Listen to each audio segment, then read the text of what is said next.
తాకట్లో ఉన్న బంగారాన్ని విడిపించి ఆ రోజున మార్కెట్ ధర కట్టి మిగిలిన డబ్బును మీకు అందిస్తుంది కొమ్మూరి గోల్డ్.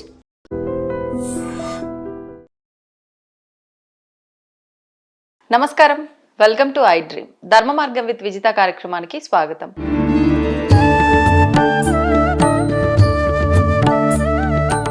నమస్తే అమ్మా.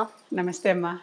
అమ్మా, ఎక్కువగా అంటే ఇబ్బందులు పడేవాళ్ళు మాకు అంటే శని పట్టి పీడిస్తున్నాడు అని చెప్పి ఏదో ఒక అంటే శని ప్రభావం ఆ పీరియడ్ మాకు నడుస్తోంది అని చెప్పి, ఉదాహరణకి అంటే అష్టమ శను, ఏలినాటి శను, అర్ధాష్టమ శను, ఏదో రకంగా శని భగవానుడి వల్ల మేము ఇబ్బంది పడుతున్నాము అనుకునే వాళ్ళు శని త్రయోదశి రోజున విశేషంగా గనక శని భగవాను ఆరాధించిన, ఆయనకు సంబంధించిన దానాలు ఏమైనా చేసినా కూడా దాని నుంచి బయటపడే అవకాశం ఉంది అంటారు. మరి ఈసారి మనకు ఇంకా విశేషంగా ధన త్రయోదశి రోజునే శని త్రయోదశి కూడా రావడం జరిగింది. మరి ఆ రోజున మనం ఏం చేస్తే ఈ ఇబ్బందుల నుంచి బయటపడే అవకాశం ఉంటుందో తెలియజేయండి.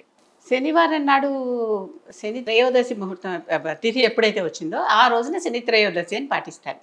సంవత్సరం మొత్తం మీద 3, 4 వస్తాయి. ఒకసారి వచ్చిందంటే ఆ పక్క నెల కూడా వస్తూ ఉంటుంది అనమాట. అలా త్రయోదశి ఏ టైంలో ఉండాలి? సాధారణంగా సాయంత్రం పూట ఉంటే అప్పుడు ఆ శని త్రయోదశిగా భావిస్తారు. మామూలుగా మనం నిత్య పూజలు చేసుకునేటప్పుడు సూర్యోదయ సమయంలో ఏ తిథి ఉంటే దానినే ఆనాటి తిథిగా పరిగణిస్తారు. ఆ కాసేపాక ఆ తిథి వెళ్ళిపోయినా సరే అప్పుడేమని చెప్తారు? తిథి చెప్పుకునేటప్పుడు ఆ తిథి పేరు చెప్పుకుంటూ తత్కాల అని మళ్ళీ తిథి మార్చి చెప్పుకుంటారు. ఆ సమయానికి తిథి మారిపోతుందిగా, పూజ చేసే సమయానికి అలా మారిపోయే రోజులు ఉంటాయి కదా, అలాగే చెప్పుకుంటాం. కనుక శని త్రయోదశి నాడు శనికి ఇష్టంగా ప్రీతిగా ఉంటుంది కనుక ఆయన పుట్టినరోజు నాడు ఎవరికి వాళ్ళు ఎంత హ్యాపీగా ఉంటారు. ఆ రోజున వాళ్ళని కాస్త మంచి చేసుకుంటే వాళ్ళకి పూజ చేస్తే, వాళ్ళకి ఏమన్నా నైవేద్యాలు పెడితే సంతోషపడతారు కనుక ఆయన సంతోషపెట్టి మనం సంతోషపెట్టేయటం. శని రావద్దు, కష్టము అని ఎప్పుడు అనుకోవద్దు. కష్టం అయితే ఏమవుతుంది? కష్టపడుతున్నాం కదా అంటే మనకి కష్టపడే యోగం అయిపోతుంది, ఇక సుఖపడే యోగం మిగులుతోంది. అంటే పైగా శని వచ్చింది అనగానే ఏం చేస్తున్నాం? గబగబా గుళ్ళకి గోపురాలకి వెళ్ళి దండాలు పెట్టుకుని మొక్కేసుకుని అంటే పుణ్యబలం పెరుగుతోంది, పాప బలం తగ్గుతోంది. అవును, అందుకే కుంతీదేవి కష్టాలు ఇస్తేనే నేను తలుచుకుంటాను అని చెప్పింది. కృష్ణుడికి అడిగింది, అత్త ఏం కావాలో కోరుకో అంటే నాకు ఎప్పుడు కష్టాలు ఇవ్వు, కష్టాల్లో ఉంటే నేను ఎప్పుడు తలుచుకుంటూ ఉంటా. అదే కష్టాలు లేకపోతే బాగా హాయిగా అన్ని అమృతూ ఉంటే ఎవరైనా పిల్లలకు కూడా మీరు చక్కగా ముద్దు చేసి ఎప్పటికప్పుడు వాళ్ళకి అన్నం అది అన్ని పెట్టేస్తున్నారు అనుకోండి, వాడికి జన్మకు ఆకలినే పదమే తెలియదు. అవునవును, ఒక ఆకలి గురించి చెప్పుకుంటున్నా, ఏదైనా అంతే. లోటు ఉండకుండా పెంచితే ఆ లోటు ఎప్పటికీ తెలియదు వాళ్ళకి. కనుక ఎప్పుడు పింఛ్ అనేది తెలియాలి. అవును, శని చేసే పని అదే. జాతక చక్రంలో ఉండేది 12 గళ్ళు. ఈ 12 పాపం ఎక్కడో చోట ఆయన ఉండాలి కదా. ఒక 6 5 ఉంటే కొంచెం ఇబ్బంది అంటున్నారు. 5 ఏంటి? 4వ గడి అర్ధాష్టమం, అష్టమం 8వ గడి, అంటే వాళ్ళ లగ్నం బట్టి గళ్ళు మారుతూ ఉంటాయి అవి. మళ్ళీ ఇంకొకటి ఏలినాటి శని అనేది 3 గళ్ళల్లో, అంటే 2.5 ఏళ్ళు ఒక గడిలో, ఆ తర్వాత 2.5 ఏళ్ళు దాని పక్క దాంట్లో, ఆ తర్వాత 2.5 ఏళ్ళు దాని పక్క దాంట్లో. ఈ 3 అంటే ఏంటి? మన మొట్టమొదటిసారి రాబోతోంది అని ముందరే 2.5 ఏళ్ల ముందరే హెచ్చరిక. సరిగ్గా మధ్య పీరియడ్లో మన జన్మ నక్షత్రం సమయంలోనే ఉంటూ అదొక హెచ్చరిక, జన్మరాశిలోనే ఉంటూ. తర్వాత పక్క వెళ్ళిపోయేటప్పుడు కూడా ఏమంత తేలిగ్గా వెళ్ళిపోదు అనమాట. కనుక అక్కడ ఉంటూ ఈ 3 ఎక్కడున్నా, లేతే అష్టమో అర్ధాష్టమంలో ఉన్నా కనుక 12, 1, 2, 4, 8 ఈ గళ్ళల్లో ఎక్కడెక్కడైతే ఉంటాడో అక్కడంతా ఇబ్బంది పడుతూనే ఉంటారు అని అంటారు. ఇబ్బంది పడుతుంటే కూడా బాధపడకండి. ఇబ్బంది పడుతున్నామంటే ఏమైంది? దానాలు చేస్తున్నామా? ఆ దానాల వల్ల మనం మళ్ళీ పుణ్యం వస్తుందా? అవును. పూజలు విశేషంగా చేస్తున్నామా? అవును. మళ్ళీ వెళ్ళి అన్ని చోట్ల ఆలయాల సందర్శనం చేసి నాకు ఈ కష్టం పోగొట్టు కుంతీదేవి లాగానే వెళ్ళి ప్రార్థిస్తున్నామా? కుంతీదేవి కంటే కృష్ణుడు పాపం ఇంట్లోనే ఉన్నాడు, మనం అలా కదగా వెళ్ళాలి. ఇవన్నీ చేయటం వల్ల పుణ్యబలం పెరిగి పాపబలం తగ్గి మనకి ఇంకా ముందర రోజుల్లో చాలా బాగుంటాం. ఓకే, అది అందరూ గ్రహించుకో. మరి ఏం దానం ఇవ్వాలమ్మా ఆ రోజున? ముఖ్యంగా శనికి ఇష్టమైనటువంటివి నువ్వులు, నల్ల నువ్వులు, లవణము, తేనె కూడా, నూనె కూడా ఇస్తారు. నల్ల నువ్వులతో తీసిన నూనె. ఒక నల్ల బట్ట తీసుకోండి, దాని నిండా అంటే ఎంత బట్ట, ఇంత బట్ట తీసుకోండి, దాంట్లో నల్ల నువ్వులు వేసి మూట కట్టండి. మన శక్తి కొలది వేసి గట్టిగా నల్ల దారంతో ఆ మూట గట్టిగా కట్టండి. దాన్ని నల్ల నువ్వుల నూనెలో ముంచండి, ఓ పెద్ద మూకుడులోనో దేంట్లో అయినా పెట్టండి. పెట్టి ఆ ఒత్తి వెలిగించి ఏదైనా బ్రాహ్మడికి దానం ఇవ్వండి. బ్రాహ్మడికే ఎందుకు ఇవ్వాలి? ఇక్కడ మళ్ళీ ఇది కూడా అందరూ కులం పెట్టి అడిగేవాళ్ళు కూడా ఉన్నారు ఈ రోజుల్లో. ఎందుకంటే ఈ దానం తీసుకుంటుంటే మన శని అంతా వాళ్ళు తీసుకుంటున్నారు కదా దానం పుచ్చుకొని. అవును. అది పోగొట్టడానికి వాళ్ళు 1,00,000 గాయత్రి జపం చేయాలి. ఒకసారి వీళ్ళ పాపాలు ఎక్కువైతే 1,00,000 చాలదు, ఇంకా ఎక్కువ కూడా చేయాలి. మరి వాళ్ళు అంత జపం చేసే శక్తి గల వాళ్ళు కావాలి. ఊరికే జపం చేస్తే లాభం లేదు కదా, ఆ మంత్రసిద్ధి ఉన్న వాళ్ళు కావాలి. అవును అవును. కనుక ఆల్రెడీ ఆ మంత్రాన్ని చాలాసార్లు సాధన చేసి ఆ మంత్రాన్ని పూర్తిగా సిద్ధి పొందినటువంటి వాళ్ళకి అలాంటి వాళ్ళకి చూసి ఇవ్వాలి. ఎవరికో ఒకళ్ళకి ఇస్తే పని కాదు, ఓకే, అది కూడా చూసుకోండి. దాంతోపాటు దక్షిణ ఇవ్వాలి. దక్షిణ ఎందుకు? మరి ఇన్నాళ్ళు మన తీసుకున్నదంతా వాళ్ళు పోవటానికి ఇన్నాళ్ళు జపం చేయాలంటే అవును, మరి వాళ్ళకి ఇంట్లో కూర్చుని వాళ్ళు జపం చేసుకుంటే కానీ వాళ్ళకి శక్తి తగ్గిపోయి వాళ్ళకి తెలుస్తూ ఉంటుంది. అవును, వాళ్ళ ఎనర్జీ వాళ్ళకి తగ్గిపోయింది అనేది అర్థమవుతుంటుంది. అవును. కనుక ఉప్పు దానం ఇచ్చినా, నూనె దానం ఇచ్చినా, నువ్వుల దానం ఇచ్చినా, ఇలా దీపాలు తీసుకెళ్ళి ఒక్కొక్కసారి ఎవరు తీసుకోకపోతే నవగ్రహాల దగ్గరికి వెళ్ళి దీపాలు పెట్టేస్తున్నాం అవును కదా. అవును, నవగ్రహాల దగ్గర ఇలా చక్కగా నల్ల నువ్వులు ఒక మూటలో కట్టండి, దాన్ని ఒక నల్ల ప్రమిదలు దొరుకుతున్నాయి కదా, దాంట్లో పెట్టండి. దాని నిండా నల్ల నువ్వులు నూనె పొయ్యండి. మీ మీ బాధని బట్టి పెద్ద ముగ్గుడా చిన్న ముగ్గుడా ఇంతే చాలా అనేది చూసుకుని నిత్యము కొన్ని రోజుల పాటు ఒక మండలం పాటు నవగ్రహాల దగ్గరికి వెళ్ళి ఆ శని దగ్గర ఈ దీపం పెట్టిరండి. విశేషంగా రేపు శని త్రయోదశి నుంచి మొదలు పెట్టండి. Okay okay. ఆ రోజు నుంచి మొదలుపెట్టి ఒక మండలం అంటే 40-41 డేస్ ఆ రోజులు చేయండి. చేస్తే ఆ శని మన మీద ప్రసన్నత చెందుతాడు అనమాట. ఇంకోటి రామాయణంలో కథ ఉంది. సీత కోసం హనుమంతుడు అన్ని గదులు వెతుక్కున్నాడు అంతఃపురంలో, లంకలో అని చెప్తాం కదా. అలా అన్ని గదులు లంకలో వెతుక్కుంటూ ఉన్నప్పుడు ఒక చోట ఒక గదిలో ఈ నవగ్రహాలని కూడా బంధించాడు కదా రావణాసురుడు. ఒక గదిలో శనిని బంధించి కనిపించాడు. అప్పుడు ఈ అన్ని గదులు తలుపులు తీసి ఎతుకుతున్నప్పుడు శని నన్ను విడిపించావు, థ్యాంక్స్ అని చెప్పి బయటకు వచ్చాడు. బయటకు వచ్చాక అప్పుడు చెప్పాడు హనుమంతుడికి, ఎవరైతే నీకు పూజ చేసుకుంటారో వాళ్ళు, అంటే హనుమంతుడు కూడా చెప్పాడు, నేను వదిలాను కనుక నాకు రివర్స్గా ఇది కావాలి, నా పూజ ఎవరు చేసినా వాళ్ళకి నువ్వు పీడించడానికి వీల్లేదన్నాడు.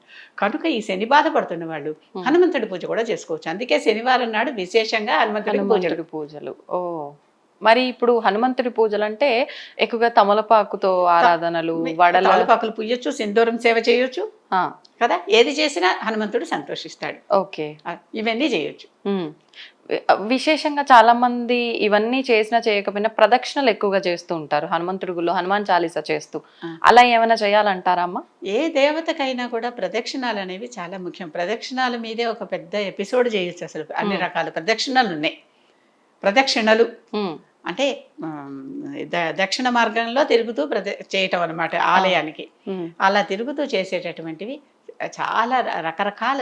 శివుడికి ఒక రకంగా చేయాలి, ఒక్కోళ్ళకి ఒక్కొక్క రకంగా ప్రదక్షిణలు చేయాలి, ఒక్కోళ్ళకి ఒక్కో సంఖ్యలో చేయాలి అనే నియమాలు కూడా ఉన్నాయి. వీటి గురించి మళ్ళీ సెపరేట్గా మాట్లాడుకుందాం. ప్రదక్షిణ చేసేటప్పుడు మాత్రం ఒక నియమం ఏంటంటే, ఒక నిండు గర్భిణీ స్త్రీ ఒక నిండు కుండలో నీళ్లు పెట్టుకుని చంకలో మోసుకుని వెళ్తూ ఉంటే ఎంత నిదానంగా నడుస్తుందో అంత నిదానంగా ప్రదక్షిణలు చేయాలి. కానీ మనకి సంఖ్య ముఖ్యమని పరిగెత్తి పక్క వాళ్ళని తోసేసి ఊరికి అలా చేస్తే దుంకి అది ప్రదక్షిణ కిందకి లెక్క రాదు. ఓకే ఓకే, అందరూ అది గుర్తుపెట్టుకోవాల్సిన విషయం. అది ప్రదక్షిణ కిందకి లెక్క రాదు. ఓకే. ఒకవేళ ఈ రోజున అంటే శని త్రయోదశి రోజున ఆలయానికి వెళ్ళలేమనుకున్న వాళ్ళు ఇంట్లోనే ఏదైనా విధానం ఆచరించవచ్చు అంటారా? హనుమంతుడికి పూజ ఇంట్లోనే చేసుకోవచ్చు కదా, హనుమంతుడి చక్కగా చేసుకోవచ్చు. ఓకే. ఆ తర్వాత కొన్ని ప్రత్యేకమైన శని ఆలయాలు ఉన్నాయి. మనకి హైదరాబాద్లో దగ్గరగా ఉన్నది ముందర చెప్తున్నాను. శంషాబాద్ దగ్గర మొత్తం ఒక 2 అంతస్తుల ఎత్తున శని విగ్రహం ఉంది. చాలా ఎంత పెద్దదో అనమాట. ఎంత కళగా ఉంటాడో, చాలా అందంగా ఉంటాడు ఆయన. అక్కడ మనం వెళ్ళి తైలాభిషేకం స్వయంగా చేసుకోవచ్చు. శని త్రయోదశి నాడైతే అక్కడ క్యూలు ఉంటాయి. అంత పెద్ద విగ్రహానికి చేస్తారు. అంత పెద్ద విగ్రహానికి చేస్తారు. కింద అంత పెద్ద విగ్రహానికి చేసి మేనేజ్ చేయలేక కొన్నాళ్ళ తర్వాత వాళ్ళ కింద ఇంకో చిన్న విగ్రహం కూడా పెట్టారు. చిన్నది కూడా 4-5 అడుగులు ఉంటుంది. చిన్నది కూడా ఒక మనిషితో ఉంటుంది. Okay okay. ఆ పెద్దదైతే 2 అంతస్తులు ఎత్తు ఉంటుంది. ఆయనకు లెక్క ఉంటుంది. ఇన్నేళ్ళు 19.5 ఏళ్ళు ఎన్నాళ్ళు ఉంటాడు శని వస్తే. అన్నేళ్ళు అంత సైజు విగ్రహం అనమాట అది. ఆ విగ్రహానికి వెళ్ళి అక్కడ మనం అర్చనాదులు చేసుకోవచ్చు. అక్కడ హోమం జరుగుతూ ఉంటుంది. శనిని చూశాక శివుణ్ణి కూడా చూసి రమ్మని ఒక శాస్త్రం. శనిని చూసేస్తే వెంటనే వచ్చేయకండి ఇంటికి అని. కాళ్ళవి కడుక్కోవాల్సిన అవసరం లేదు. అవసరం లేదు. కాకపోతే బయటికి వెళ్ళి వచ్చాం కనుక కాళ్ళు కడుక్కుంటాం, ఇంట్లో దేవాలయం ఉండదు కదా, కనుక అది వేరే, ఆ శుభ్రం వేరే. బయట నుంచి ఎన్నో క్రిములు బయటికి లోపల లేకుండా. శనిని చూశాక అక్కడ శివాలయం కూడా ఉంది, శివాలయానికి వెళ్ళి రావచ్చు. అది కాక ఆన్లైన్లో కట్టేటటువంటి ఆలయాలు ఇంకోటి అన్నట్టు మర్చిపోయాను, మన హైదరాబాద్లోనే ఇంకొక ఆలయం ఉంది. సెక్రటేరియట్ పక్కన మింట్ కాంపౌండ్ ఉంది. ఆ మింట్ కాంపౌండ్ దగ్గర అక్కడ శనిశింగణాపూర్ వెళ్ళిన వాళ్ళు ఎవరో కొన్నేళ్ల క్రితం ప్రతిష్ఠ చేశారు. అది కూడా చాలా పాతది, అది ఎప్పటి నుంచో ఉన్నది. అక్కడ నిజాం కాలం నుంచి కూడా ఉన్నదని చెప్తారు. అచ్చం అదే రూపంలో ఒక నల్ల రాయి, ఆ కోణ రూపంలో ఉన్నటువంటి రాయి ఉండి దానికి కూడా నిత్యం పూజలు జరుగుతాయి. అది ఓపెన్ గా ఉంటుంది, ఎవరైనా ఏ క్షణమైనా రోడ్డు మీద అటు ఇటు పోతున్న వాళ్ళు కూడా వెళ్ళి చూసుకుని దండం పెట్టుకుని వీళ్ళు చేసే పూజలు చేసుకొచ్చేయచ్చు. అలాంటి ఆలయాలు కూడా ఉన్నాయి మన దగ్గర, హైదరాబాద్ లోనే ఉన్నాయి. అవి కాకుండా తిరునల్లారని నలమహారాజుకు శని పడితే శనిని పోగొట్టిన ప్రదేశం. నలమహారాజు అంతటి వాడు ఎంత అవస్థలు పడ్డాడో తెలుసు కదా. అలాంటిది దాంట్లో ఆ తిరునల్లారని పాండిచేరిలో ఉంది ప్రస్తుతం. ఒకప్పుడు అంతా తమిళనాడులో ఉండేది, ఇప్పుడు విభజన తర్వాత అది పాండిచేరిలోకి వెళ్ళింది. పాండిచేరిలోనే ఉంది, తమిళనాడు బార్డర్లోనే ఉంటుంది. అక్కడ ప్రత్యేకంగా ఒక పెద్ద శివాలయం. ఆ శివాలయానికి పక్కన కాకి వాహనంతో శనీశ్వరుడు, ఆయనకి పూజలు. ఆన్లైన్లో కూడా ఎవరైనా మేము వెళ్ళలేకపోతున్నాం అన్నారు కనుక నాకు అందుకని చెప్పాను, మనం ఆన్లైన్లోనే ఆ గుడి వెబ్సైట్లో చూసుకుని వాళ్ళకి మనం ఆలయానికి ప్రసాదంగా డబ్బులు కడితే వాళ్ళు మనకి పూజ చేసి మన ఇంటికి ప్రసాదం పంపిస్తారు. విభూది కుంకుమ వస్తుంది అక్కడి నుంచి. మనం ఎన్నాళ్ళు కట్టాలి, నెల రోజులు కట్టాలా, మండలం కట్టాలా, వారం రోజులు కట్టాలా, లేకపోతే ఓ సంవత్సరం అంతా నా జన్మ నక్షత్రం నాడు కట్టండి. ఇది మేము అలా ఒక సంవత్సరం అంతా మా జన్మ నక్షత్రం నాడు కట్టండి అని పెట్టాం. ఇప్పుడు ఏళ్ళనాటి శని ఉంటుంది, 7 ఏళ్ళు ఉంటుంది అంటారు, ఆ 7 ఏళ్ల పాటు చేయించుకోండి. ఉపశమనం ఉంటుందంటారా ఇలా చేయించడం వల్ల? ఖచ్చితంగా. అక్కడ మన పేరు మీద అర్చన జరుగుతుంది, మనకి కుంకుమను విభూది ప్రసాదంగా వస్తుంది. ఈ విభూది ధరించండి, కుంకుమ ధరించండి, తప్పకుండా ఉంటుంది. అసలు ఇవన్నీ కూడా సైకాలజికల్ గా మాట్లాడుకుంటే హ్యాపీగా ఉంటే ఉండిపోతాం కదా. మనకైతే అక్కడ అయిపోయింది, వాళ్ళు పూజ చేశారు తగ్గిందని, లేకపోతే ఎన్ని పూజలు ఎలా జరుగుతున్నాయి, ఎందుకు జరుగుతున్నాయి. అవును అవును, నిజంగానే దాని ప్రభావం కూడా ఉంది. ఇదేదో సైకాలజీ, దాన్ని ఏమంటారు, ఒక ఏదో ప్లాసిబో లాంటి పిల్లు కాదమ్మా, ఖచ్చితంగా ప్రయోజనం ఉంటుంది. ఓకే ఓకే, దేవుడని నమ్మిన వాళ్ళకి. అందుకే కదా ఎప్పుడు శ్రద్ధ సబూరి అన్నారు కదా, ఎవరు చెప్పినా. ఆ దేవుడి మీద నమ్మకం ఉండాలి, విశ్వాసం ఉండాలి, శ్రద్ధ ఉండాలి, భక్తి ఉండాలి, అన్నీ ఉండాలి. అవి ఉంటే అన్నీ చక్కగా ఎక్కడొక్కడ కూర్చుంటాయి జిగ్సా పజిల్లో, మనం సుఖంగా ఆరోగ్యంగా ఉంటాం. ఓకే, సంతోషమా, మంచి అంటే విషయాన్ని తెలియజేశారు. ప్రతి ఒక్కరూ వెళ్ళలేకపోయినా కూడా ఆన్లైన్ లో కూడా అవకాశం ఉంది కాబట్టి ఇంకా సంతోషించదగ్గ విషయం. నలుడికే శని పోగొట్టినటువంటి ప్రదేశం. అక్కడ నల్ల పుష్కరిణి ఉంది, ఆ పుష్కరిణిలో స్నానం చేసి ఆలయం చూసి పూజలు చేయించుకుని రావచ్చు, లేదా ఆన్లైన్ లో కట్టి తెచ్చుకోవచ్చు. ఓకే, ఎస్, ధన్యవాదాలమ్మా. నమస్తే.